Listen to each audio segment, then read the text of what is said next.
কি ব্যাপার সুমন, তুমি সরে যাও বলছি। কেন তুমি আমার রাস্তা আটকাচ্ছ? তুমি এখনো আমাকে ভালোবাসো? তুমি জানো না আমার বিয়ে হয়ে গেছে? শুভ আসতেছে, শুভ যদি এইগুলো দেখে আমার সংসারটা ভেঙে যাবে। সরে যাও বলতেছি। আমি তো তোমাকে বলেছিলাম বিয়ের পর তোমার এই মুখটা আমি দেখতে চাই না, তারপর কেন? সরে যাও বলছি।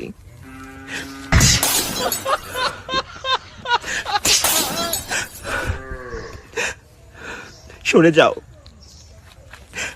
তুমি মায়াতে আমাকে আর বেঁধো না, আমি তোমার মায়াতে আর বাঁধতে চাই না।